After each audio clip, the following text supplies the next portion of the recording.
Na aula passada a gente falou uma parte mais teórica, né? Falamos de coisas importantes, como por exemplo a convenção de sinal passivo. A gente vai até voltar nisso aqui, né? Que quando você tem um elemento de circuito qualquer, onde você entra pelo polo positivo e sai pelo negativo, você tem uma potência positiva nesse elemento, né? E ele está absorvendo potência.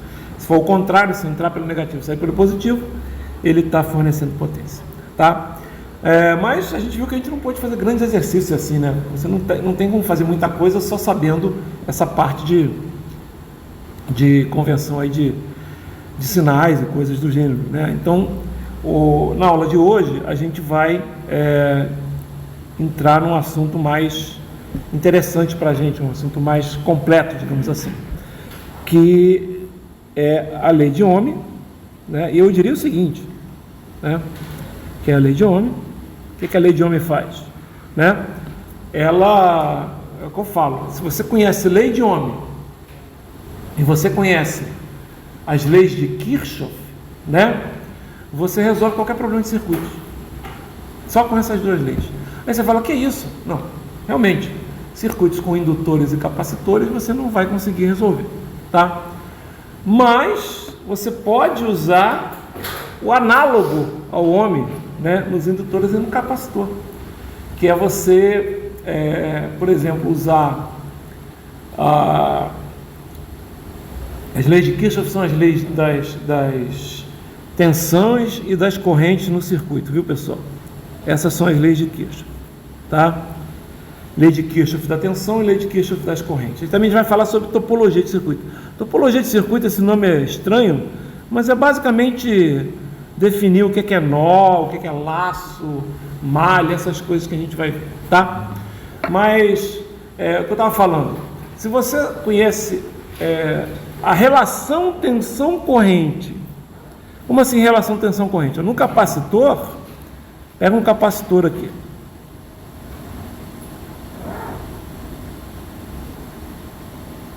E aí você pega aqui VC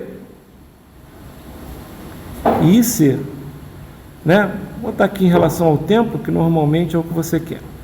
Aí você pode escrever que IC de T é C DVC de T DT, tá? E aí, isso tem um análogo para o indutor também, tá? Só trocar a tensão com a corrente, que aí você tem a relação no indutor, tá?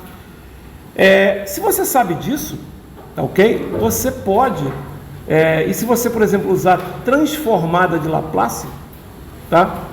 Você pode transformar essas leis do capacitor e as leis do indutor também, como se fosse uma lei de Ohm. Vocês estão entendendo? Só que o resistor não vai ser mais o resistor R que tem aqui. Vai ser um resistor que vai ter a letrinha S. Vai ser uma resistência que depende de um S. Tá ok? Mas todo o resto, todas as formas de trabalhar com o circuito, todas as fórmulas de solucionar o circuito. O que é solucionar um circuito, Abel? O que é resolver um circuito? A gente vai mostrar isso, tá? Basicamente, é descobrir alguma coisa no circuito que você não conhece. Então, por exemplo, é dado um circuito com as fontes de tensão, um exemplo aqui, ó, bem simples, né? Um circuito com as fontes de tensão, resistores, opa, às vezes atrapalha você saber isso aqui.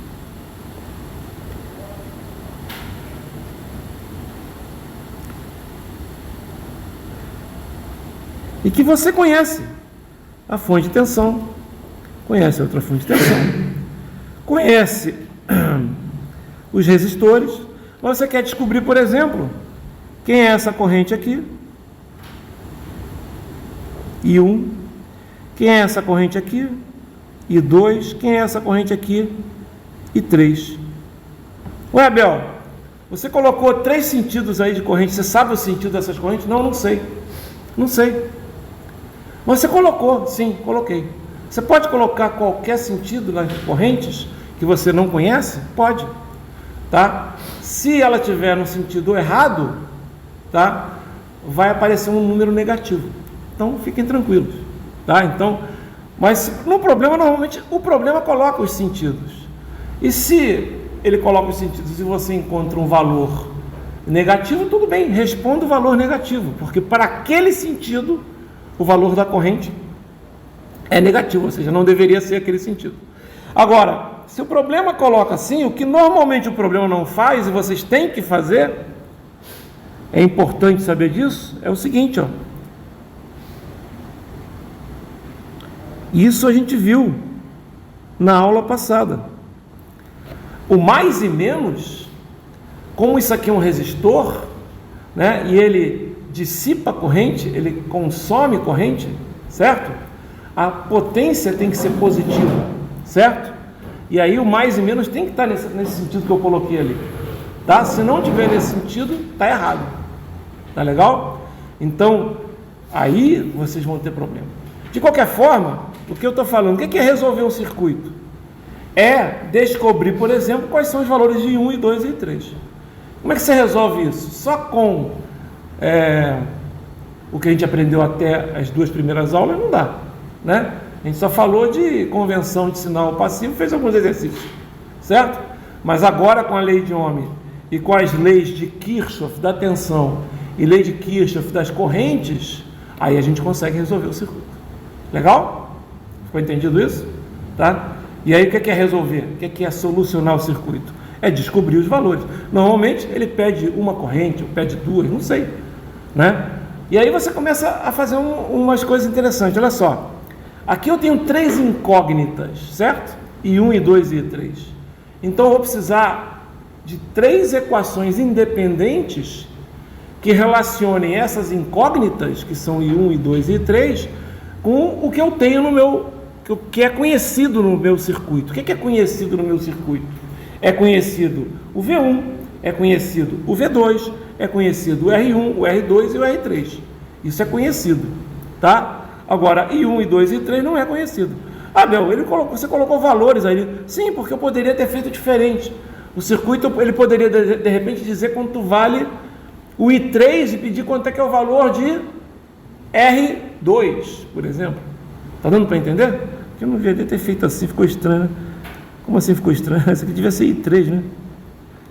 Só para ficar uma coisa sensata, né?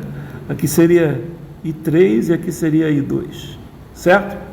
Legal? Então, vocês entenderam o que eu estou falando, né? Então, isso é resolver um problema, resolver um circuito. E é por isso que eu falo que circuitos é complicado, porque às vezes você vai usar 3 equações e 3 incógnitas para resolver esse circuito. Mas eu vou logo adiantando para vocês que, de repente, nesse circuito aqui, eu consegui usar só uma equação, de repente, né? Vocês estão entendendo?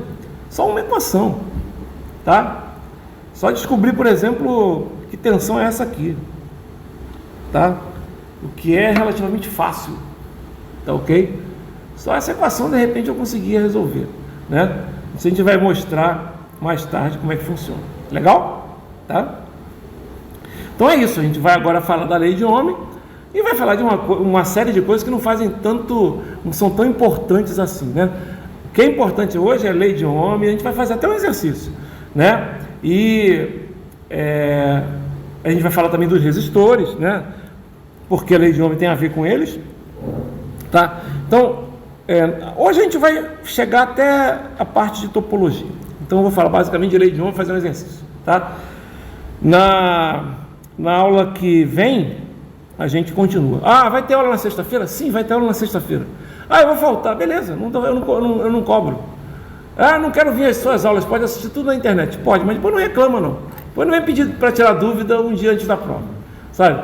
Ah, mas eu quero ver tudo pela internet. Tá bom, então pelo menos na internet interaja, né? Ó, interage de maneira inteligente. Eu até estava falando, né? Professor, aquele exemplo ali, o cara escreve assim, né? Aquele exemplo lá que tu fez, porra, cara, me diz em que momento do vídeo, né? Não se esqueçam que nossos vídeos são vídeos de 1h20, 1h30, 1h40, né? Não tem que dizer em quantos minutos aconteceu o que você não entendeu, né? Pelo amor de Deus, eu não vou ficar adivinhando, né? Eu não lembro, eu não sei em que ponto, em que minuto e segundo, vou ficar procurando isso no vídeo, ok? Legal? Então, quando vocês forem interagir, tudo bem. Então, não vou assistir a aula, então assista a aula depois e tire dúvidas depois. Só não é live, então não dá para tirar dúvida na hora, legal? Tá? Aqui a live vocês estão participando, tá ok? Se isso aqui fosse transmitido aqui. Eu só não faço isso sempre porque a gente sabe que vai ter que contar com uma internet estável durante o tempo todo. Então, eu não faço isso justamente até porque não tem necessidade, né? A gente pode fazer tranquilamente assíncrono, como a gente pessoal fala, tá ok? Beleza, então vamos lá. Antes de falar da lei de Ohm, vamos falar um pouquinho sobre resistência. Então, sobre resistência, a gente tem esse termo que a gente chama de resistividade, tem a ver com o material, né, que compõe o resistor, tá certo? Ok? Então, se você tem um determinado material e você aplica uma tensão nesse material, da primeira aula que a gente viu, né, o que nós temos? Nós temos uma tendência que haja um fluxo de cargas elétricas se movendo através daquele material, certo? Se você tem um material com uma resistência muito grande, pode não ter carga elétrica nenhuma se movendo, certo? Então, a gente pega a resistência, o ar, por exemplo, ele tem uma resistência muito grande, é muito grande mesmo, né? Então, para você fazer com que haja, tanto que a gente considera ela infinita, a gente fala em circuito aberto, a gente vai falar sobre isso aqui, né? O circuito aberto é uma coisa que a gente considera com resistência infinita, né? E aí você tem ar. Se o ar tivesse uma resistência baixa, cara, imagina o problema que ia ser, né? Você ia passar embaixo de uma torre de alta tensão, né? Ela ia conduzir a eletricidade por você até a Terra. Assim, como assim? Não, a torre já não ia conduzir direto para a Terra? Ué, de repente não, de repente está isolada ali para alguma coisa, aí chega você ali, está mais próximo da Terra do que a Terra propriamente dita, né? E vai por você, então é complicado. Mas e o relâmpago? O relâmpago é o seguinte, a tensão é tão alta, mas tão alta, a diferença é tão alta que essa diferença faz com que o ar seja ionizado, ele passe a conduzir. E mesmo assim ele conduz até o momento em que há a diferença de potencial muito grande. A partir do momento que conduz, aquelas cargas todas passam para a Terra, e aí você já não tem. Por isso que o raio é rápido, né? Porque ele simplesmente é aquela quantidade que joga tudo de uma vez só, né? E depois, né, você vai ter que esperar ela se carregar novamente para ter outro raio. Pode ter um raio atrás do outro? Claro, porque pode ter vários pontos da mesma. Mas Abel, me disseram que o raio não cai no mesmo lugar. Na verdade, é uma mentira que tem, né? Porque na verdade o raio, ele está caindo no mesmo lugar. A gente não vê porque é muito rápido e porque tem a persistência da visão, né? Mas na verdade é como se fossem várias correntes passando pelo mesmo lugar durante um tempo muito pequeno. Entendeu o que eu estou falando? Então ele é como se fossem vários raios. Só que a nossa persistência da visão só vê o raio só, vocês estão entendendo? Mas se você for ver, em vídeos você vê, parece que ele está dando um flash, não é isso? Em vez de ser o raio contínuo, você não vê um flash assim? Então às vezes é tudo pelo mesmo caminho, mas são as cargas indo ali no mesmo lugar, é como se fosse vários raios no mesmo tempo, tá? E é claro, se for fenômenos diferentes do raio, pode realmente ser muito difícil cair no mesmo lugar, a não ser no caso em que você tenha um lugar que é um para-raio, né? Que na verdade ele fica chamando o raio, tá ok? Então ele vai chamar ali, tá ok? O raio novamente, tá legal?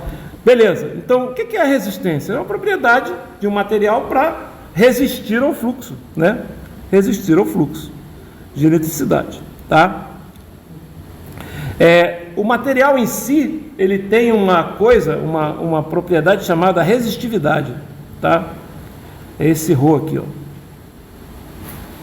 E num material que tem comprimento L e área transversal A, normalmente um fio, vamos dizer assim, mas pode ser outra coisa, tá?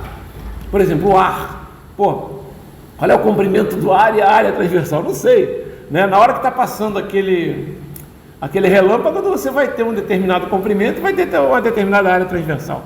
Mas no ar não é o caso, mas pega um fio de cobre, né? Com seção transversal retangular, né? que vai acontecer? A resistividade, né? A resistência ela vai depender da resistividade, que é esse ρ aqui, do comprimento do fio, né? E da área transversal. Você pega um fio fino, pequeno, né? Normalmente o comprimento dele já vai ser muito maior, né, do que a área, né? Isso, mesmo assim, o que vai acontecer? A resistividade também é um número muito pequeno, então a resistência vai ser muito pequena. Então, teoricamente, quase tende a zero a resistência de um fio, mas teoricamente não tende, tá? Você pegar um fio muito longo, né, com uma área transversal pequena, ele tem uma resistência relativamente grande, que tem que ser levada em consideração, mas tem que ser muito longo mesmo, né? Mas nos nossos casos, dos circuitos, a gente não vai considerar essa resistência não, tá legal? Mas ela existe, né? Tanto que, o que o fusível é? Na verdade, o fusível é como se fosse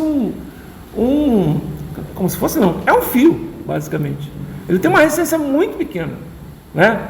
Então, se ele tem uma resistência muito pequena, a gente vai ver mais tarde que existe uma relação que justamente vem da lei de Ohm, em que você faz com que a potência seja a tensão ao quadrado dividido por R, digamos assim, né? E aí, se você tiver um R muito pequeno, tensão ao quadrado dividido por um número muito pequeno é um negócio muito grande, tá certo? E aí, o que vai acontecer? Você vai ter uma potência muito grande, você vai gerar muito calor ali naquele fio dissipado, né? Tá ok? E normalmente ele vai queimar, o fusível abre, certo? A gente até brinca, vocês ainda estão no início, segundo ano, começaram a ver laboratório no passado, vocês já chegaram a mexer em alguma coisa elétrica, né? Pelo menos com instrumentos, já devem ter mexido em alguma coisa, mas se você quiser, às vezes, fazer uma proteção elétrica, você coloca um fusível. Por quê? Porque se tiver qualquer coisa acima de uma determinada tensão ou corrente, aquele fusível vai partir e não vai danificar. Por que isso aconteceu? Pode ser, por exemplo, uma tensão CA mesmo, que está entrando lá na sua fonte, por exemplo, e que possa causar dano, né? Por que isso aconteceu? É porque a sua tensão CA você está ligando o seu aparelho diretamente na tomada. A tomada ela pode ser exposta a, por exemplo, surtos atmosféricos. Um raio, por exemplo, pode cair no poste e pode ser transferido para a sua casa, tá ok? E pode cair também em aparelhos que pode cair, por exemplo, um raio pode cair num cabo telefônico. Uma vantagem de você trabalhar hoje com a parte muitas coisas você pode trabalhar com eletrônica, com as fibras óticas, é que justamente ele é imune a você ter problemas com raios, por exemplo. Não vai cair um raio em cima da sua fibra ótica. Até pode cair no cabo da fibra, porque às vezes ela tem uns reforçadores de metal, etc. Então, mas na fibra em si, né, ela não vai cair, certo? Se você pegar só a fibra é um fio de vidro, né, com um plástico em volta, né, um isolante bem grande, ok? Então, teoricamente, o que vai acontecer? Né? Você usa o fusível para proteção, certo? Para proteção. E aí eu até brinco, né? Quando não tem fusível, né, no laboratório, o que você faz? Você faz o fiosível, né? Já fizeram um fiosível? Não? Dependendo do que você quer proteger, funciona muito bem. O que é um fiosível? Você pega o seu fio mais fino que você tiver no laboratório de cobre, né? E ao invés de... Pode até soldar por fora do... O fusível não é aquele de vidrinho, né? Normalmente não é de vidro com um fiozinho dentro. Você solda por fora ali, dá uma solda por fora e coloca lá no mesmo lugar, né? O que vai acontecer? Vai funcionar igual um fusível, tá? Você sabe o que é o vidro? É para evitar incêndio, sabia? Que teoricamente o vidro vai isolar aquilo lá, né? Você tem ali dentro, ele queima lá dentro e não vai pegar fogo no seu... Além de ser visualmente, quando ele queima, como ele gera uma chama, às vezes, você consegue visualmente ver que o fusível queimou, né? Mas o fiosível pode ser usado com muito cuidado, né? Porque você sabe que se o fio, por exemplo, de repente ele for grosso demais para o que você quer proteger, ele vai deixar passar. Ele só vai romper com uma corrente muito maior do que você imaginava. Então, fusível só em último caso, não façam isso, né? Tá? A relação da resistividade que o senhor falou, Sim. de carros muito grossos, tem alguma coisa relacionada à alta tensão que tem que ter a subestação? Não, na verdade o que acontece? Aí é que tá. Não tem a coisa, é que a resistividade ela está só ligada ao material. Não interessa o que você vai colocar. Só que aí, quando você está trabalhando com alta tensão, etc., você tem que ver direitinho, né, a queda que você vai ter na hora de transmitir. Por quê? Você vai ter resistência. Entendeu? Aí a única coisa que você tem que tomar cuidado é levar em conta essa resistência da transmissão. Eu não sou nem especializado nisso, como eu falo, eu não sou engenheiro eletricista, eu sou engenheiro eletrônico. E a diferença básica entre os dois, vocês sabem qual é? Eu já falei, é o primeiro choque. O primeiro choque do engenheiro eletricista, infelizmente, ele morre, né? Por quê? Porque, cara, não dá para tomar um choque, a não ser que ele esteja trabalhando com um circuito eletrônico, né? Mas se ele estiver trabalhando com um circuito elétrico, né? Não são miliamperes, são amperes, galera. Amperes mata uma pessoa, miliampere mata uma pessoa, galera. Não dá para dar sorte. Né? Não dá para dar sorte, exatamente. Você não pode ter sorte. Entendeu? É o gente brinca. O primeiro choque é sempre o primeiro. É a grande diferença, né? O primeiro choque do engenheiro eletricista é rest in peace. Você já né? tomou choque no trabalho? Eu não, porque eu sou engenheiro eletrônico. Então, o engenheiro eletrônico não sente nada, entendeu? Eu já dei choque. Como assim você já deu choque? Vou explicar. E vocês também já deram choque em várias vezes, tenho certeza. Ainda mais aqui em Maringá. Maringá é uma cidade que você não tem uma alta umidade do ar. Inclusive, nós temos épocas no inverno em que ela é muito baixa, né? Porque a gente está longe da água. Se a gente tiver... Até tem diferença. Vocês sabem que a umidade do ar, por exemplo, para quem mora ali no Parque do Ingá, é diferente da umidade do ar para quem mora mais afastado. Por quê? Porque uma das formas de você aumentar a umidade no ar é você colocar uma grande quantidade de água, né, próximo. Então você tem um lago, hoje o lago está até sumindo, né, mas você tem um lago ali que faz com que a umidade seja maior. É muito mais saudável você fazer uma corrida num dia que está seco, em volta do lago ali, ou em volta do Parque do Ingá, do que você correr em qualquer outro lugar, porque você vai ter secura. A baixa umidade do ar, em conjunto em você começar por exemplo, usar tênis de borracha, coisas que são isolantes, faz com que o seu corpo seja carregado. Aquele negócio da brincadeira do colégio, né? De passar o pente, né? Que é isolante, né? No cabelo, etc. Você fica cheio de carga. E aí, você está no carro, acontece demais, né? Porque o carro tem um tecido que ele normalmente, às vezes, mesmo sendo couro sintético, você vai se esfregando nele ali, você está se carregando. Aí quando você sai do carro, vai fechar, segura na maçaneta, pronto, toma um choque, filho da puta. Na verdade, você não tomou um choque, você deu. Você estava como muito carregado, né? E aí você, quando chegou com as suas cargas que estão na superfície, normalmente elas se concentram em extremidades, né? E na superfície, você chegou perto e ele descarregou. E solta, às vezes, você está com tanta carga que solta, dá para enxergar. Eu já enxerguei mais de uma vez. Você escuta o estalo e você sente o choque, né? E você vê, né, o arco formando ali, tá? Porque a tensão muito alta, né? A corrente é baixa, ainda bem, né? Você não te incomoda, vai dar um choque que o cara vai ter um ataque cardíaco, né? Mas dependendo do choque que você toma, você tem ataque cardíaco e morre, né? Não precisa ser, a corrente não é muito alta, não. Se não me engano, 200 miliamperes você pode parar um coração, dependendo de qual é a posição que você toma, essa corrente passa por você. É bem baixo mesmo, tá? Eu não tenho certeza, né? A minha se foi muito alta, né? Se foi um choque mesmo de engenheiro eletricista, né? E o cara tomou um choque com, sei lá, 200 amperes, não sei o que, passa, né? O raio cai em cima da pessoa, qualquer coisa assim. Aí, aí você perde tecido, né? É uma das piores queimaduras que existe. Porque é o seguinte, a queimadura de choque elétrico, né? Mesmo que você tire logo na hora, encostou, tirou, né? A queimadura já foi feita e ela é interna, certo? E aquele tecido por onde entrou a eletricidade, por onde saiu a eletricidade, ele está morto. Então, às vezes, o cara perde um braço, levando um choque no ombro. Vocês estão entendendo? Ele perde um braço. Aí você, como assim? Ou então fica um braço sem função, porque todo músculo que por onde passou tem que ser removido, porque senão...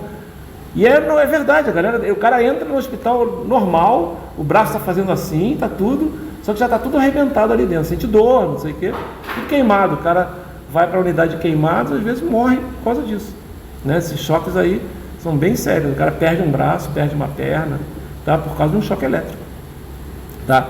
É bem complicado, eu não sou dessa área, tá? Mas conheço isso. Sim. Eu estava explicando que o desenho que o professor envolveu muito assim, a resistência, a temperatura, assim. Sim. Então eu queria saber, tipo assim, em termos físicos, apesar de quando a temperatura chega a influenciar. Sim, eu não vou entrar tanto nesse detalhe porque tem mais a ver com materiais aí, tá? Mas o que é que acontece? Normalmente, quando você tem uma resistência e a resistência é alta, né, o que é que acontece? A temperatura aumenta quando você passa uma corrente por aquele material. E aí acontece o seguinte, quando a temperatura aumenta, a resistência, né, ela, digamos, faz com que ela aumente também. Então, a potência dissipada faz a temperatura aumentar. Por isso que normalmente queima, né? Porque você é meio que exponencial de repente, sabe? Ela aumenta, aumenta, aumenta. É o que é o princípio do chuveiro elétrico. Para que serve o chuveiro elétrico? Na verdade, é para esfriar, é para esquentar a água. Não, a água serve para esfriar a resistência do chuveiro. Se você deixar... Como é que se queima um chuveiro elétrico? Normalmente o cara vai... aí eu quero mais quente, aí ele vai fechando a água, né? Não é isso que ele faz? Ele vai fechando a água, ele vai fechando a água. Ele vai fechando a água, cada vez menos água, cada vez mais quente. Beleza, só que aí o chuveiro esquenta tanto que a resistência parte, né? Ela derrete. Entendeu? Porque vai aumentando a temperatura, vai gerando mais resistência, né? Vai gerando mais calor e assim... sucessivamente, até arrebentar. Então, tome cuidado, tudo bem. Eu entendo todo mundo, porque esse é um grande problema do chuveiro elétrico, né? Que é você tem que ficar regulando ele, né? Aliás, é interessante ver como é que chuveiro elétrico você vê no Brasil, mas em outros países você não vê, né? É uma coisa meio brasileira, tá? Mas tem a ver com isso. Mas é bem seguro, pessoal. Pois é, exatamente, né? Mas o problema é que hoje está tudo caro, né? Tanto a eletricidade quanto o gás. Agora você não tem para onde fugir.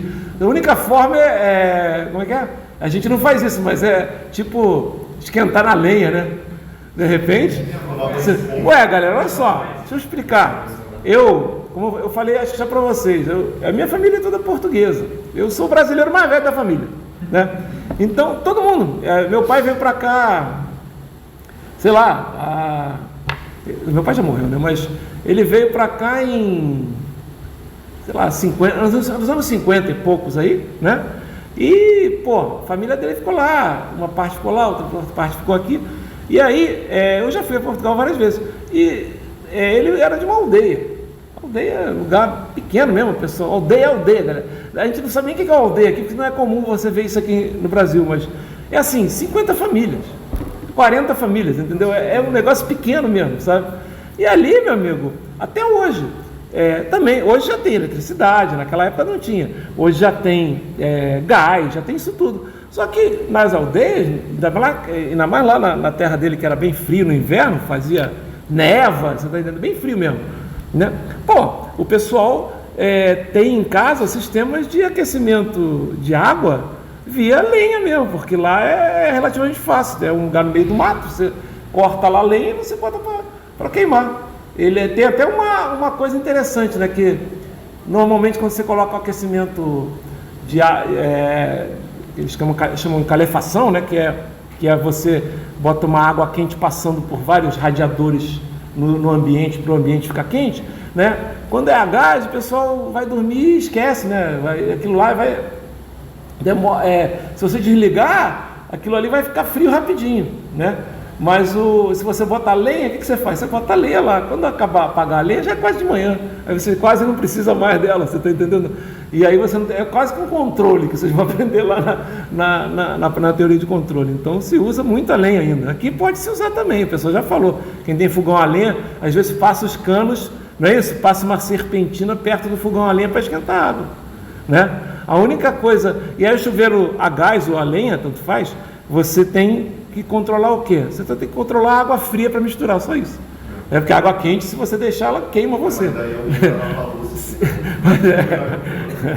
Mas é interessante, né? É interessante. É isso aí. Falou. Vamos continuar aqui. A resistividade, então, é dada por essa fórmula aqui, que não é muito, assim... A gente não vai usar. Isso aqui é uma fórmula... Sabe qual é interessante aqui dessa fórmula?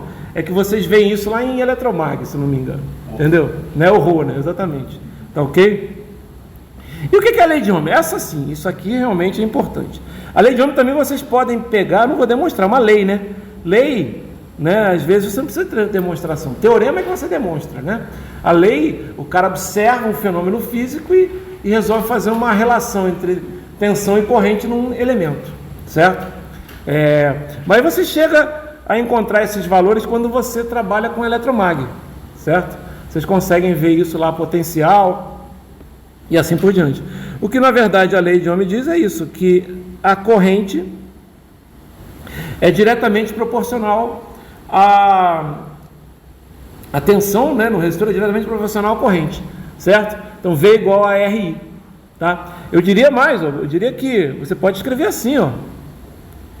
Mesmo que a tensão seja uma tensão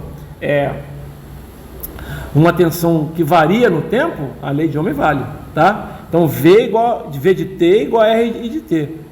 Então vocês vão ver que essa lei de Ohm vale o tempo todo, tá? Você pode trabalhar. Por exemplo, sempre vai ter uma tensão, a não ser que você tenha o que a gente chama de resistência zero, né, que é um curto-circuito, mas entre dois terminais, né, entre dois terminais,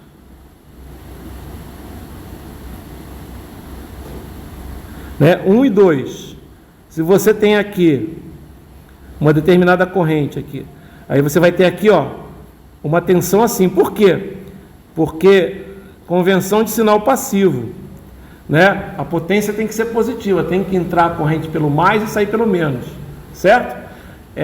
Mesmo que esse I de T seja variável, o V de T vai ser simplesmente uma constante vezes o I de T. Essa constante pode ser qualquer uma, só não pode ser negativa, porque não existe resistência negativa, tá? Por quê? Até porque tem que obedecer, ó, a convenção de sinal passivo. Então, se tem que obedecer a convenção de sinal passivo, tem que ser uma coisa positiva, certo? O VI. Tá legal? Então, quanto maior a resistência, o que vai acontecer? Menor a corrente. Faz sentido, não faz? Maior a resistência, porque para uma determinada tensão, né? Claro, para uma dada tensão. Fixou a tensão, aumentou a resistência, menor a corrente, né? Fixou a tensão, né? Diminuiu a resistência, né? Aumenta a corrente, certo? Ok? Então, a medida da resistência é ohms, a letra é o ômega maiúsculo, que é essa aqui, tá? O ômega minúsculo, pessoal, é assim, ó, é um W, certo? Quando vocês estão trabalhando lá, ômega T, né?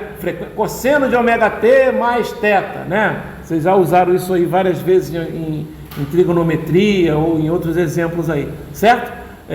Seno de uma senoide, é um asseno de ômega T mais um θ, onde o θ é a fase, o ômega é a frequência angular, certo? O A é a amplitude, né? E o seno é o seno propriamente dito, tá ok? Então, por isso que às vezes o cara escreve ômega T mais θ, né? Uma coisa assim, e a pessoa não entende. Como assim ômega? O cara está escrevendo WT, né? Não é porque é o ômega. E nas provas o professor coloca o W, mesmo que ele tem preguiça de ir buscar a letra. Mas a letra grega, se você for lá no Word, tem a letra que é o ômega minúsculo, não o ômega maiúsculo, certo? É que nem o delta. Por exemplo, o delta que vocês mais conhecem é esse aqui. que é o delta que vocês aprendem lá na fórmula de Bhaskara, não é isso? Né? Do B2 menos 4AC, para resolver a equação do segundo grau, não é? Mas sabe como é que é o delta que vocês vão ver comigo lá em sinais e sistemas lineares?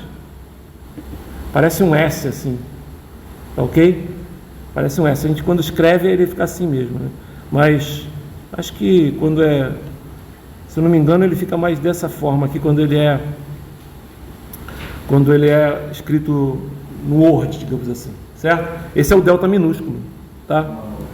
Tá ok? Esse é o delta minúsculo e não o delta maiúsculo, tá? Fala. O delta minúsculo geralmente é usado para derivada? Na verdade, o D errou, mas é outro delta, não é D. É derrônio, né? Não é isso? Né? Eu não sei nem como é que se fala, mas se usa para derivada parcial. Entendeu? Esse delta não é delta mesmo. É assim mesmo que se desenha. Ó. Eu acho que é o mais próximo que vocês vão ver nos livros. Tem uma função chamada função delta, que vai deixar vocês com pesadelos no terceiro ano. Então não quero falar sobre ela agora não. Tá certo? Ok? É que ela tem uma série, é uma função muito louca. Ela chama-se impulso unitário. É uma função, é como se fosse um raio. Ela não existe, aí quando chega num determinado momento ela tende a infinito, depois ela volta a ser zero. Então essa é uma função estranha, porque inclusive função tendendo ao infinito você não consegue definir de uma maneira formal, falando matematicamente. Aliás, tem muita coisa que o engenheiro faz que o matemático ele se arrepia, mas tá certo, entendeu? Tá certo. O matemático ele é muito formal às vezes. Vocês sabem que teve um dos caras que mais contribuiu com a engenharia elétrica, chamado Heaviside, né? Esse cara morreu pobre e sem ter a fama dele reconhecida, né? Pois é. Por quê? Porque os matemáticos riam dele. Hoje os matemáticos, né, reverenciam o que ele descobriu. Está entendendo? Porque ele fez outras abordagens que na época não eram consideradas formais para determinados problemas, né? É que nem você pegar o Einstein propriamente dito, ele teve que criar uma teoria nova, certo? Em cima de uma teoria que já existia. E qual é o grande problema de você fazer isso? É que a sua teoria nova tem que englobar a que já existe, porque afinal de contas a que já existe funciona para 99,99% dos casos, mas não funciona para 0,001% lá. Certo? Então é complicado, tá? Uma parte da teoria que a gente não conseguiu tentar. Ah, não, tem várias, cara. Se você for estudar, né? Pois é, tem várias coisas que ainda o Einstein mesmo assim não conseguiu explicar, certo? Mas ele foi um cara que deu o guiamento, tá? Muitas das coisas que ele não explicou foram explicadas mais tarde por outros físicos, certo? Ok? O engenheiro, ele é muito mais prático, então a gente vai usar várias aproximações, né? Por exemplo, um fio para a gente é resistência zero, é um curto-circuito, certo? Um fio vai dizer que a tensão é nula no fio, certo? Isso é quase por definição, né? Mas o que acontece? Na verdade não existe, não é isso, o fio não vai ter. Só que digamos assim, que nem a gente fala, quando é que a teoria do Einstein vale? Vale quando você tem coisas próximas à velocidade da luz, né? Se você estiver trabalhando com velocidades muito menores, você não vai perceber. Depende do referencial. O referencial é foda. É que nem o cara fala assim, porque imagina que você está andando na velocidade da luz, né? E aí você vê um espelho na sua frente. O que você está vendo? Foda essa pergunta, hein, cara?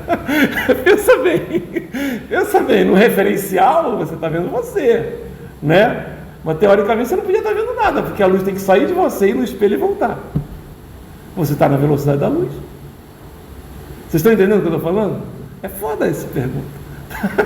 Essa pergunta é bem foda, né? Então, mas depende do referencial, né? Vocês não têm física, vocês não têm, ainda bem, né? Que vocês não têm isso. Mas a parte teórica é divertida. Sim.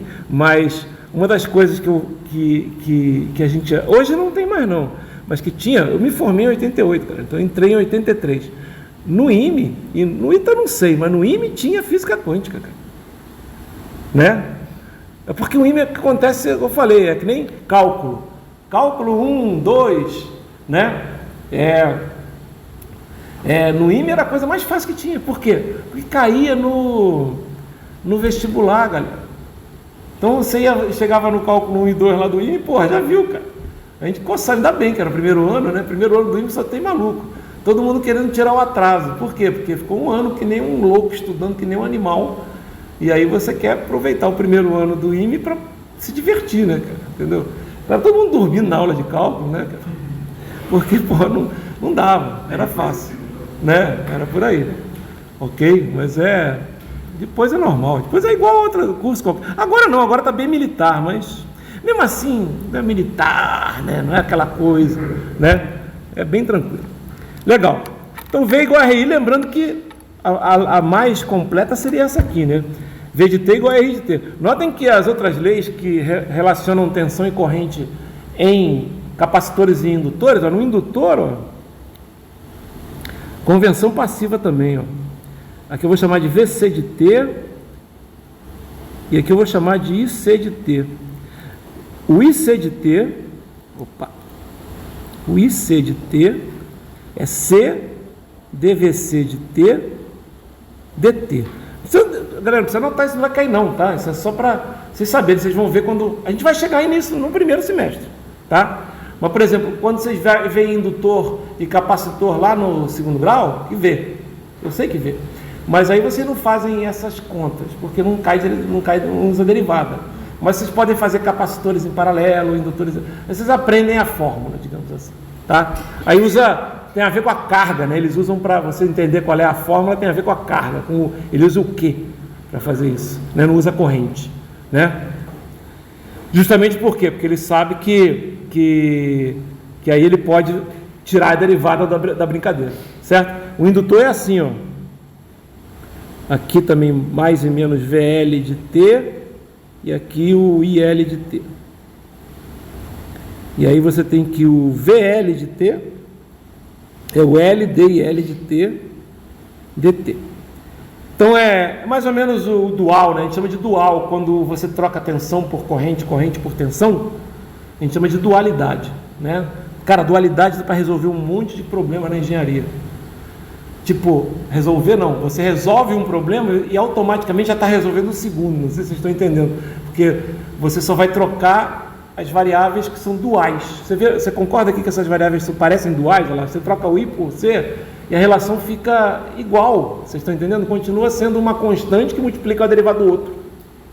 Entenderam o que eu falei? Isso chama-se dualidade. É muito importante. Né? Tem coisas transformadas de Fourier, você resolve um monte de questões usando dualidade. Vocês vão ver como é que é. Bem legal. Assim, só não dá álgebra aplicadinha correta. Oi? Não, porque não tem a mesma constante, porque um é C e outro é L. Mas se você pensar bem, se você trocar o C tirando as constantes, mas o que eu quero falar, mas é uma constante que multiplica a derivada, entendeu? E aí você consegue, ó, concorda comigo que é constante, e você trocando as coisas, né? Então, por exemplo, o indutor tem mais a ver com o capacitor, o indutor tem mais a ver com o resistor, porque olha só, é um V vezes um I, estão vendo aqui, ó? Não é constante, mas é uma derivada do I. Então vocês vão ver que quando você vai fazer circuitos com indutores, fazer associação de indutores, eles se comportam como capacitores, então, como resistores. Então, por exemplo, indutores em série é igual resistor em série, você soma, a gente vai aprender isso, né? Já indutores em série, capacitores em série é diferente, é como se fossem resistores em paralelo, que é dual, entendeu? É bem interessante, tá? Ok? Tá a lei de Ohm, não tem que falar, é só colocar aqui, tá? Beleza. Aqui eu só coloquei como exemplo a resistividade de alguns materiais, né? Só para mostrar, né? Que coisa estranha, sempre eu falo isso, né? Que coisa estranha é o semicondutor, né, cara? Quando começou a se trabalhar com eletricidade, isso faz muito tempo, século... Bom, começou sério mesmo no século XVIII, mas Assim, já tinha gente bem antes, porque era difícil, né? Não tinha como se gerar eletricidade, digamos assim, antes dos anos, né? Você tinha lenha, cara, entendeu? Vapor. Aí começou a gerar eletricidade, a coisa ficou mais interessante, né? Você tinha basicamente os isoladores, papel, ar, né? Mica, vidro, teflon, né? Borracha, qualquer coisa assim, é tudo enorme lá, olha a resistividade, enorme. Então, porra, não vai passar corrente, nem querendo, vocês estão entendendo? Ah, mas vai, né? Vai, como eu falei, se a tensão for absurdamente alta, aí vai passar, entendeu? Que nem no ar, não vai passar, ok? Já metais, ó, cobre, prata, cobre, alumínio, ouro, né? Tem resistividade muito baixa, muito baixa. Ah, porque não se usa, por isso que a gente usa, por exemplo, cobre, na maioria das vezes, porque é mais barato que a prata, por exemplo, então é bom, né? Ah, mas eu já vi que tem gente que usa ouro. Normalmente não se usa ouro para fazer o condutor, se usa ouro, né, para revestir o condutor às vezes. E por quê? Porque todos esses outros metais, prata, cobre, alumínio, eles oxidam fácil.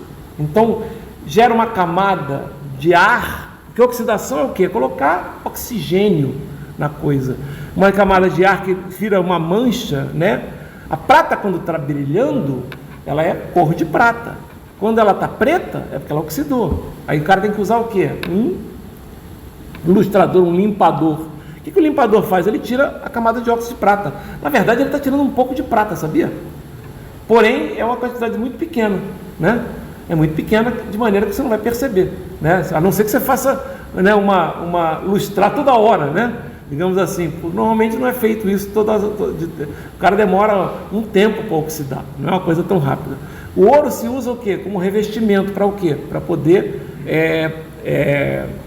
diminuir a oxidação. A oxidação no ouro é menor, certo? Mesmo assim existe, tá? Mas se usa muito, por exemplo, os contatos. Muitos contatos são banhados a ouro, né?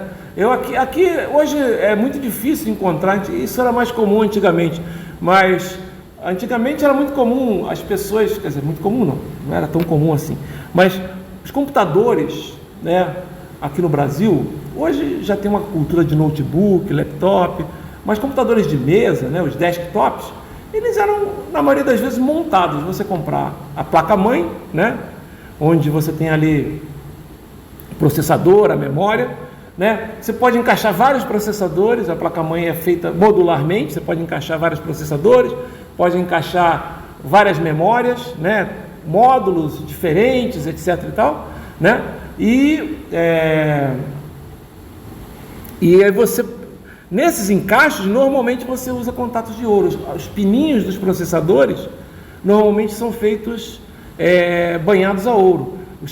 Os contatos das memórias também. Os contatos das placas, a gente chama placa de vídeo, mas o correto é chamar placa gráfica, né? O contato da placa gráfica é colocado ali. Ah, mas tem que ter placa gráfica? Eu pensei que era tudo integrado, né? Isso são, antigamente, os processadores eram só processadores. Aí começaram os notebooks, você tinha que ter um processador e um vídeo integrado ali na placa-mãe normalmente. Mas depois o pessoal integrou esse vídeo dentro do processador. E no início não, até pouco tempo, era bem fraco esse vídeo, não dava para jogar, porque eles não eram tão poderosos. Eles eram basicamente para você ver vídeo 2D, que é o que vocês estão vendo ali, vídeo 2D. Mas se você pegar, por exemplo, um vídeo de jogo 3D, era complicado. Mas hoje, os processadores, tirando a Intel, né? Intel, coitado, tá sofrendo, mas a AMD, por exemplo, tem processador dessa série 9000, né, para desktop, 8000, 7000 para... A partir da série 7000 da AMD, os processadores de vídeo integrados, né, são muito bons, cara. Até na série 5000 de desktop tem alguns bons, né, mas na série 7000 todos são bons. 7000, 8000, 9000, é tudo bom. Assim, bom que eu falo, assim, dá para jogar a maioria dos jogos, né, em Full HD com um desempenho bem satisfatório, sabe? Não vai, claro, se você tiver uma placa de vídeo. Ah, mas eu quero jogar com 300 quadros. Filho, o teu monitor não apresenta nem 60. Então, que porra é essa? 30 já tá bom, 30 é jogável. Então, beleza. Certo? 30 quadros é jogável. 24 quadros é jogável. Né? O que não é jogado? Hoje não é jogável 5 quadros, 10 quadros, né? 1 quadro por segundo, aí fica difícil. Né? Aí fica Então, dá para isso que eu estou falando, dá para jogar. Mas assim, jogar com tranquilidade 30 quadros. Assim, já dá para jogar legal. Claro, se puder ter 60, ótimo. Acima de 60, melhor ainda, mas aí você tem que ter um monitor que apresente. Certo? Você não vai conseguir, você vai estar limitado ao seu monitor. Certo? Nem todo mundo quer investir no monitor que apresenta mais quadros por segundo. Tá legal? Então é por aí. Então é interessante, só uma coisa, alguém aqui já, né, nessa turma aqui, se eu fazer uma pesquisa, alguém aqui já montou um computador? Mais ou menos. Sim, mas você já montou do zero, pegar fonte, não sei o que, isso é legal, isso eu acho bastante interessante. Eu vou fazer um curso de extensão só sobre isso, entendeu? Que é uma coisa que eu faço desde sempre, né? Porque não é só montar, tem que saber o que montar. Então, uma das coisas que você mais se preocupa é como escolher as peças. Depois a montagem, galera, é feita para não errar. Eu sou da época que para você instalar uma placa de vídeo eu não diria não, mas uma placa de som, que isso já existiu, meu pessoal, hoje é tudo integrado, mas já tinha placa de som, né, uma placa de rede, né, uma placa de captura, etc. Você tinha que saber mexer nas interrupções de hardware, nos endereços de memória de entrada e saída, você não tem nem ideia, nos canais de DMA, que são coisas que vocês vão aprender lá em eletrônica digital, vocês já não viram isso, mas quando trabalhando com processadores. Aí você tinha que mexer em jumpers, as placas tinham jumpers, eram simplesmente, hoje, os jumpers, a coisa mais complicada de você montar um PC é o quê? Não é jumper não, é você encaixar aqueles fiozinhos que vêm do painel frontal do gabinete, em 2 pininhos ali. Aquilo são jumpers, né? Aqueles jumpers estão ligados, você vai ligar um LED neles, ele vai acender. Mas você pode colocar só um curto-circuito, por exemplo, o jumper de ligar a placa-mãe, né? O jumper de energia, é só uma chave que encosta, você inclusive consegue ligar com uma chave de fenda. Montou o computador, botou lá a chave de fenda, ele dá boot, certo? Ok? Já o jumper de reset também é a mesma coisa. Se você deixar o tempo todo, a máquina não vai ligar, porque ele vai estar dando reset o tempo todo, entendeu? E aí a máquina ela liga, mas não inicia, né? Porque ela fica reiniciando o tempo todo. Ainda tá legal. Umas placas, essas coisas aqui, tipo... sim, mexe nos jumperzinhos de configuração. Sim, claro. Mas é como se fosse um quadradinho assim que você coloca. sim, é isso mesmo, é justamente para você configurar alguma coisa, para você escolher uma saída.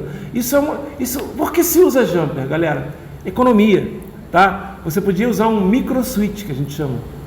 Um micro switch. O que é mais barato? 2 fios ou um micro switch? Né? Quem fabrica a placa, para uma coisa você vai usar uma vez na vida, outra na morte, você não vai fazer um micro switch. Entenderam o que eu estou falando? Mas já melhorou muito, galera. Antigamente, hoje existe hoje não, já existem antes dos anos 2000, um negócio chamado plug and play, entendeu? É tudo feito automaticamente, às vezes dá pau, né? É muito difícil dar, mas às vezes dá pau, se colocar muita coisa, pode dar pau. Mas vocês viram aqui a diferença, né? De resistividade super baixa nos metais, super alta nos isolantes e estranho, né? Um valor que você não sabe se é alto ou é baixo nos semicondutores, né? Cara, eu já falei, semicondutor, ninguém me tira da cabeça que essa porra é do outro mundo. É do outro mundo essa porra. Tá aqui na nossa natureza, mas justamente, os caras vieram aqui para pegar. Bom, o que a gente vai fazer agora? Vou falar sobre 2 coisas que são consequências da lei de Ohm, que são o curto-circuito, cuidado, hein? Curto-circuito, CC. Circuito aberto, CA. Não, CC é corrente contínua, CA é corrente alternada. Cuidado, tá ok? Apesar da sigla ser a mesma, né? Você não fala que está em CC, aí o cara fala, está em corrente contínua. Não, está em curto-circuito, então só está em curto, né? Você pode falar isso, né? Ou o circuito está aberto, mas não fala que está em CA, né? Isso não é corrente alternada. Então, o que é um curto-circuito? É um elemento com resistência que se aproxima de zero, né? Ah, não é zero? Ah, nunca vai ser zero, né, galera? Zero é uma coisa ideal, certo? Se aproxima de zero. Mas como se ela se aproxima de zero, o que vai acontecer? Se você tiver um elemento que... Eu até vou colocar aqui, ó. Note aqui que ele colocou igual a zero mesmo. Tá vendo? Ele colocou igual a zero. Eu vou colocar igual a zero mesmo. Por que eu vou colocar igual a zero? Porque aí eu vou usar uma propriedade. Se V é igual a RI, se R é igual a zero, quanto é que vai ser o V? Zero. Ok? Zero. Não interessa a corrente que está passando. Ah, mas está passando uma corrente de 50 mil amperes. Foda-se. É zero. A tensão é zero. Tá? A tensão é zero. Ah, mas essa corrente, se não for zero, se você passar uma corrente de 50 mil amperes, vai ter um... Cara, o valor é zero. A gente tem que pensar em coisas reais. Está entendendo o que eu estou falando? Ah, mas aí deu a diferença. Se deu a diferença é porque aquele fio tem muita resistência. Vocês entenderam o que eu estou falando? Tem muita resistência. Então isso aqui é zero. Ó. Até o aluno falou, ah, mas se colocar uma fonte aqui, você falou que a fonte independente sempre coloca uma tensão? Sim, ela vai sempre gerar, sei lá, uma pilha, vai sempre gerar 1,5 volt. Se você meter um fio aqui, você vai estar curto-circuitando os dois terminais. Ela está gerando instantaneamente, vamos dizer assim, está zerando a fonte. Vocês estão entendendo que você está colocando um curto-circuito? Entendeu? Porque a resistência é zero. Aí todos os... Não existe mais tensão, não tem mais diferença de potencial. Por quê? Porque você curto-circuitou, não curto-circuitou? Ah, mas é uma fonte independente. Sim, ela está gerando e ao mesmo tempo está sendo feito curto-circuito. Zerando tudo. Tá ok? Está zerando toda a nossa fonte. Entenderam o que eu estou falando? Ok? Então, isso aqui é importante. Colocou um fio, a tensão, ela zera. Então olha só, o que vai acontecer? Se isso aqui estiver no terra, por exemplo, todos os pontos que estão nesse fio, todos os pontos vão ter potencial o quê? Nulo, tá certo? Nulo, todo mundo que está ligado a ele, certo? Isso é importante, a gente vai mostrar isso daqui a pouco, certo? Ok? Então é como se fosse a coisa só, não tem diferença de potencial no fio, certo? Isso é muito importante, que você pega um circuito assim, ó, né?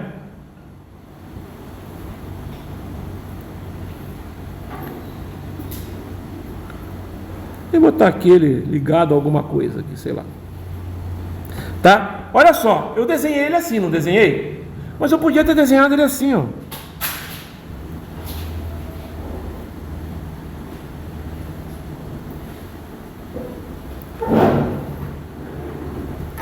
Vocês estão entendendo? Usando só esse ponto aqui e esse ponto aqui. Por quê? Porque isso aqui é um ponto. Isso aqui é outro ponto. Isso aqui é outro ponto. Eu só peguei um ponto e fiz o quê? Estiquei. Vocês entenderam o que eu estou falando? Para quê? Para o desenho ficar mais bonito. Senão o desenho ficar muito cheio de coisas feias aqui, ó. Certo? Esse aqui é mais bonitinho. Vocês entenderam o que eu falei, não é? Ok? Legal. E o que é um circuito aberto? Pô, o circuito é isso, né? E o circuito aberto é quando você tem o quê? Quando você tem um circuito aberto, não tem nada entre os dois terminais, certo? É como se tivesse área entre os dois terminais, né? Aí não vai ter corrente nunca. Por quê? Aí a resistência tende a infinito.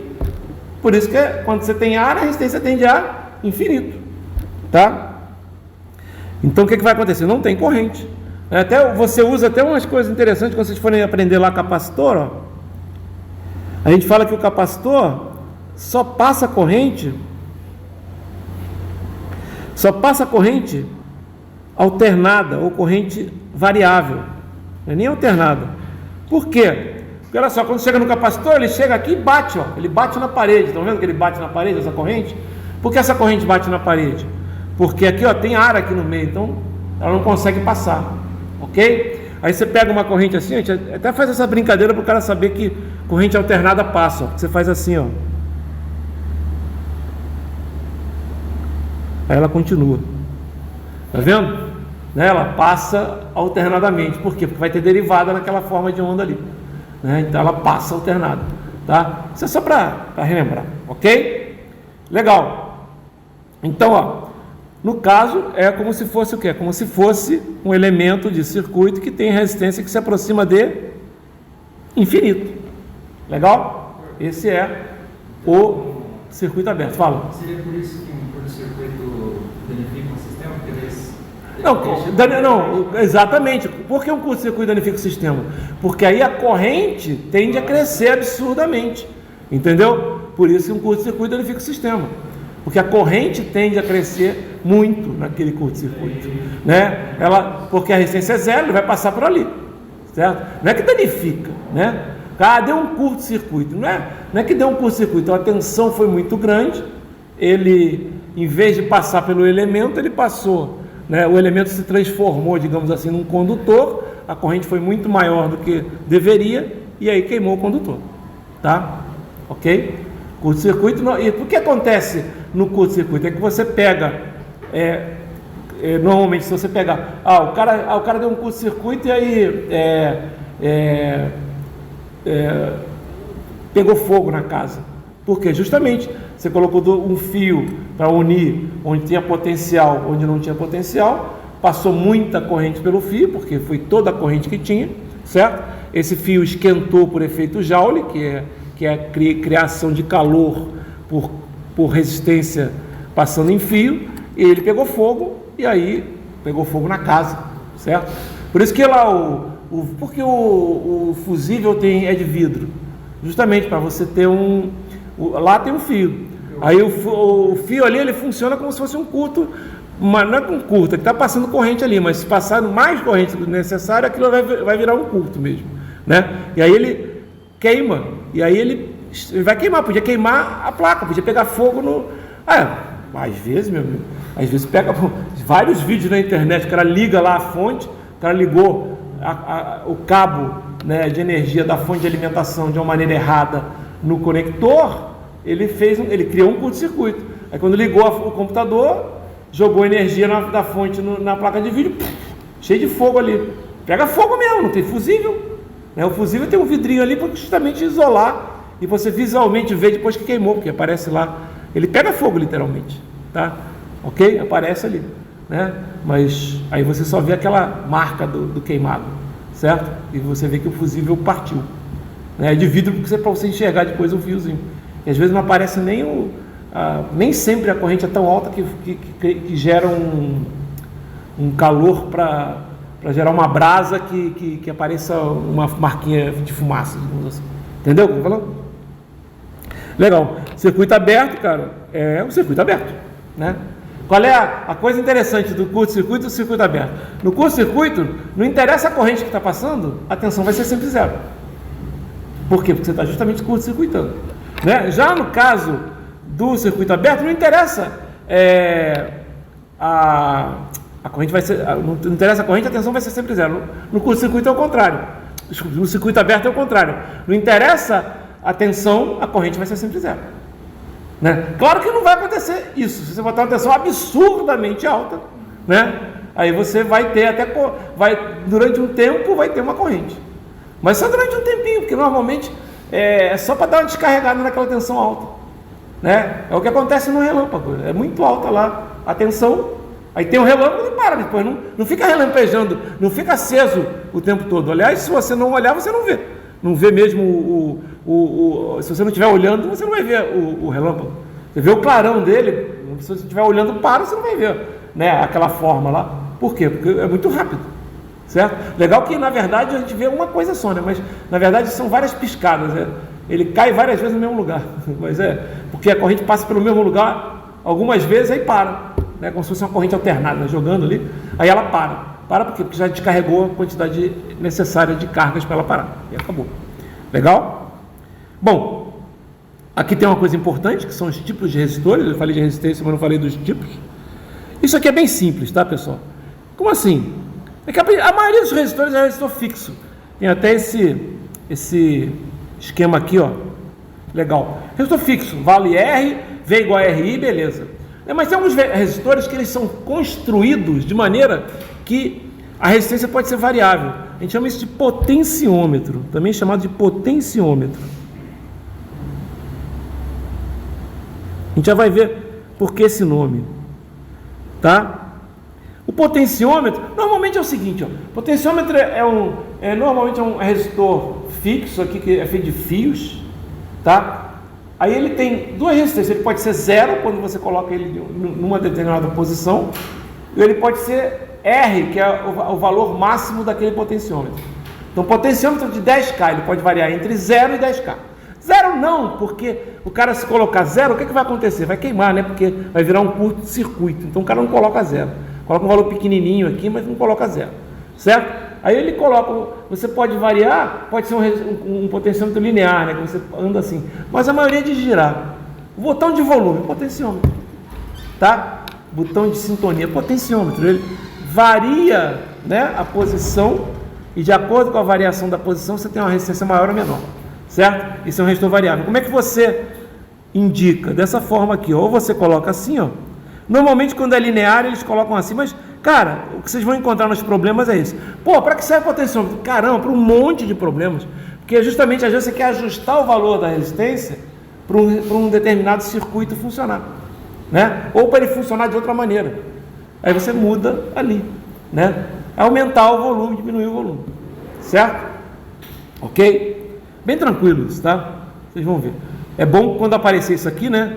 É um resistor com uma seta, é porque é um resistor que pode variar a resistência, certo? Mas a partir do momento, ela não varia continuamente, a partir do momento que você fixou a posição, é aquele valor, entendeu? Então, varia de 50 a 500 ohms. Você colocou lá 350 a 350.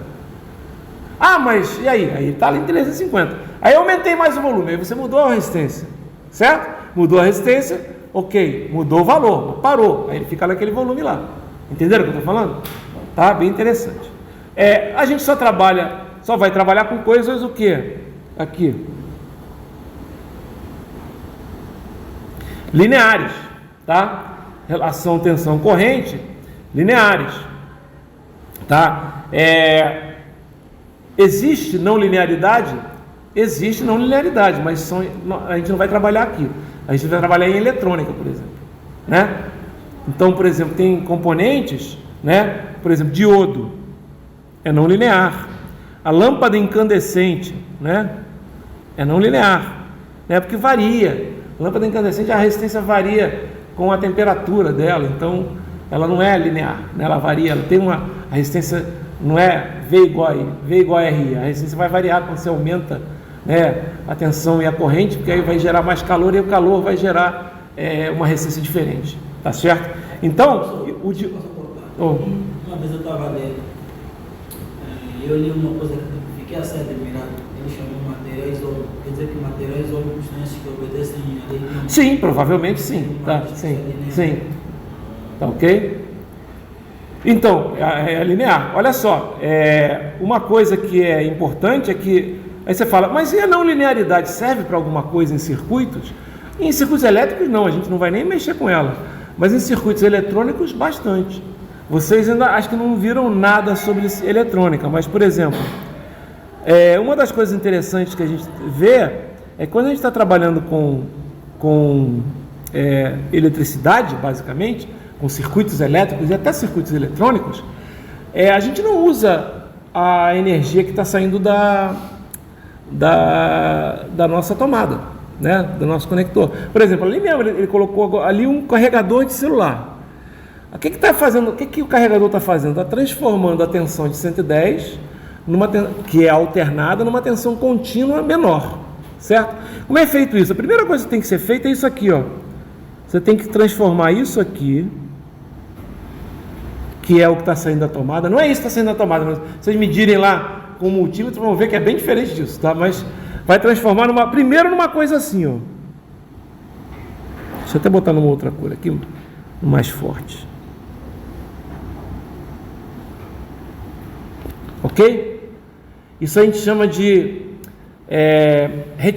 não retificação, né? A gente chama de mudança de... Como é que chama? A retificação é o completo, mas a primeira parte da retificação do CA, do corrente alternada, para corrente contínua. Né? Não é modulação não, porque na verdade ele está invertendo, ele só está fazendo a inversão de fase ali. Né? Ele está invertendo. Tá? Isso quem faz são os diodos.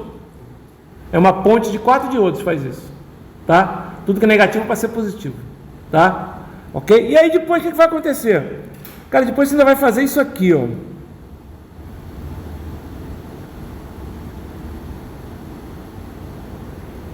E isso que está saindo em roxa é quase uma corrente contínua, uma tensão contínua. Não é. Tem uma variaçãozinha.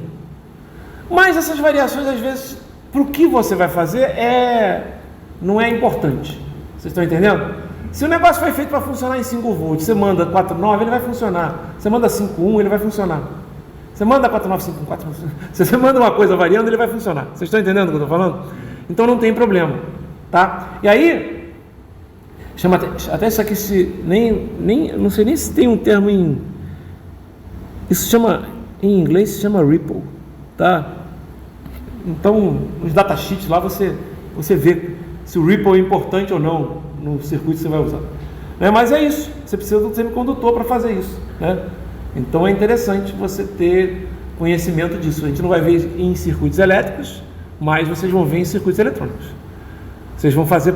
Só que hoje, cara, o que acontece? Hoje, galera, você já compra tudo pronto, né? Você já compra um chip que faz tudo isso, praticamente. Aí você só liga ele na tomada e já sai. É basicamente o que ele tem ali, ó. É um circuito, também tem um circuitinho ali dentro, não sei o quê, mas já vai ter um chip CI que já vai fazer isso. Se bem que, no caso de fonte, a maioria usa diodo ainda, porque é meio que básico, certo? Então, tudo bem. Legal. Bom... só para continuar aqui, ó, o que é condutância, Bel? Esses termos são importantes a gente conhecer. Cara, condutância é só um nome que se dá ao inverso da resistência, tá? É só para poder escrever assim, ó, a gente não escreve V igual a RI. É só para você poder escrever assim, ó, I igual a GV. Pronto. E, na verdade, você escreve I igual a V sobre R, não é? Ou V vezes 1 sobre R, não é? Se você pegar esse 1 sobre R e chamar de G, que é condutância, o inverso da resistência, pronto. Tá? A medida de resistência era Ohm, lembra que eu falei? Ohm, símbolo ômega máximo, né? A medida da condutância é Siemens, ou S. Na outra turma eu nem falei isso.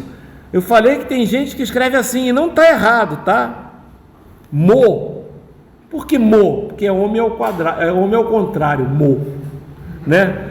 Ohm não é OHM, né? Aí esse é mo, mas não é de mo, mozão, não, é mo, com H. E tem gente que faz assim, agora que eu lembrei, ó. É verdade, tem livro que escreve assim. Normalmente é um S, mas tem livro que escreve assim, que é o ômega de cabeça para baixo. E aqui não é ômega não, viu, galera? Aquilo ali é o ômega de cabeça para baixo. O ômega é assim, ó. O R é assim, ó. Ou, né? Ômega maiúsculo ou isso, certo? Nos livros sempre aparece o ômega maiúsculo, certo? É mais fácil você escrever Ohm, né? Mas no texto o cara escreve Ohm. Por quê? Porque a letra ômega não é normal de você ter às vezes. Então o cara escreve Ohm, né? Para ficar mais fácil. Legal? Condutância é só isso, não tem mais nada aí de importante. Assim, é importante que às vezes tem circuitos que eles já colocam a condutância. Vocês vão ver quando a gente for fazer análise de circuitos usando o método da tensão nos nós, vai aparecer muita condutância. Aí às vezes tem exercício que até para diminuir o trabalho do aluno, em vez de o aluno ter que ficar invertendo toda hora as resistências, ele já inverte para você, ele já coloca já o valor invertido. Aí tem que tomar cuidado, se você vê um S, já sabe que aquilo ali não é a resistência. Vai aparecer um resistor, mas em vez de aparecer o Ohm, vai aparecer assim, 5S. Então, na verdade, a resistência é de 0,2 ohms, porque 1 sobre 0,2 dá 5, não é isso? 2 sobre 10, né? 5. Ok? Ok? Legal. E a potência dissipada, o que é? Galera, a gente já viu que V igual a RI, não é? Ou, né? V igual a RI. Como a gente sabe que V igual a RI, como a gente sabe que I é igual a V sobre R, a gente pode encontrar a fórmula da potência. Olha aqui. P igual a VI, certo? Ou R I ao quadrado ou V2 sobre R, certo? Ok? Né? Potência sempre positiva. Se a potência sempre positiva, convenção de sinal passivo, o resistor nunca vai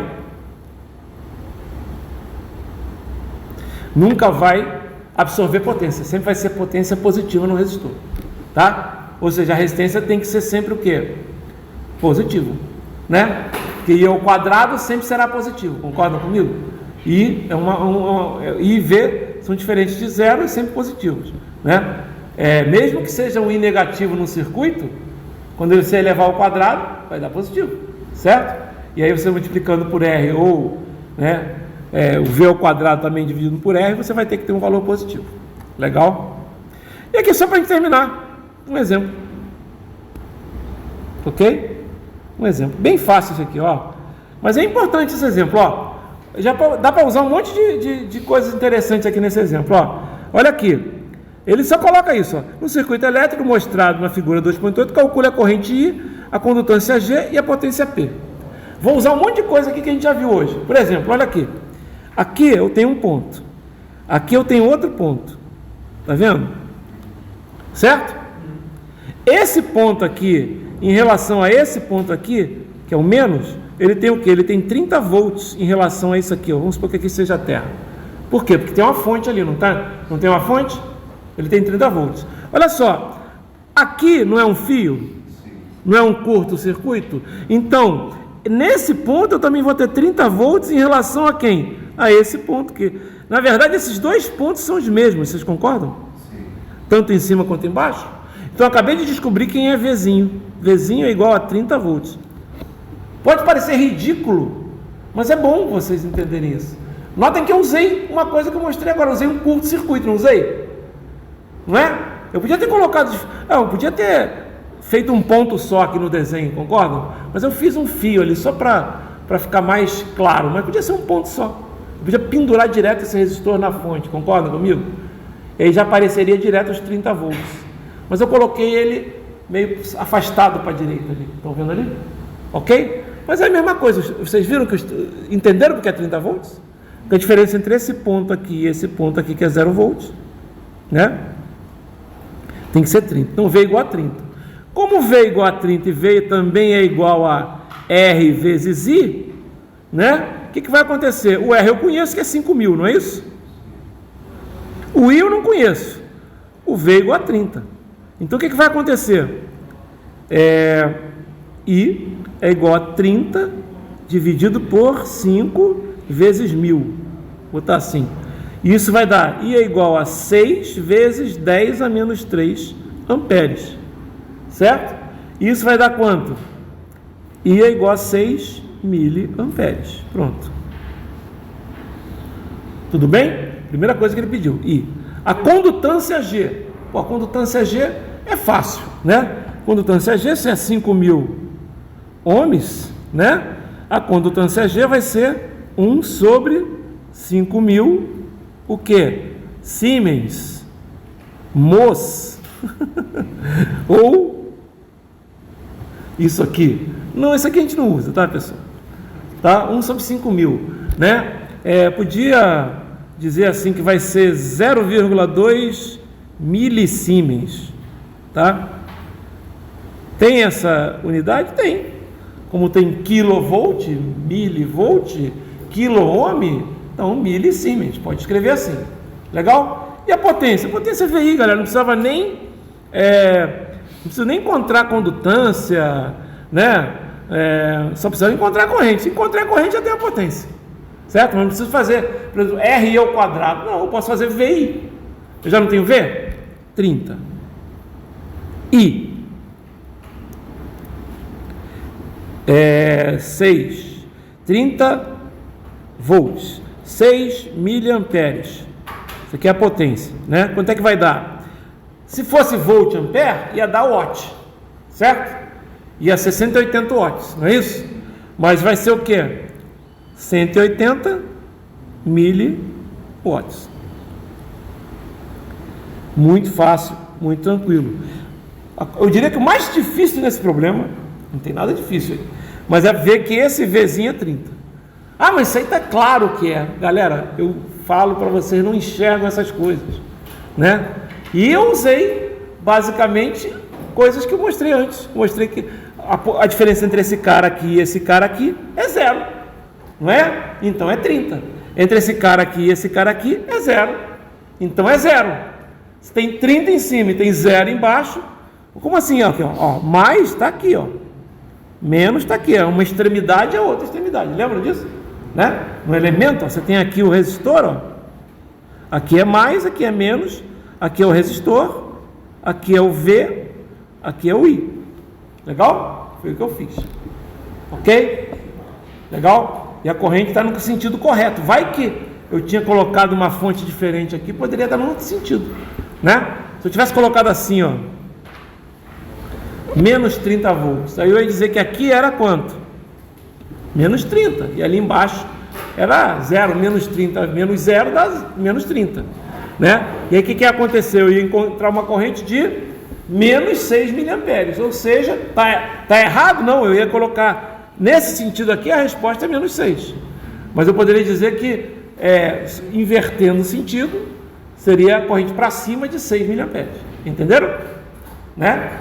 Legal? Fechado, pessoal. Sexta-feira temos aula e estará gravado também, estará disponível. Ainda não coloquei os livros, não. Vou colocar primeiro os livros que a gente já está usando, mas depois eu vou colocar mais, tá certo? Mas os vídeos já estão na internet. Eu vou ver se eu coloco os outros também hoje ou amanhã.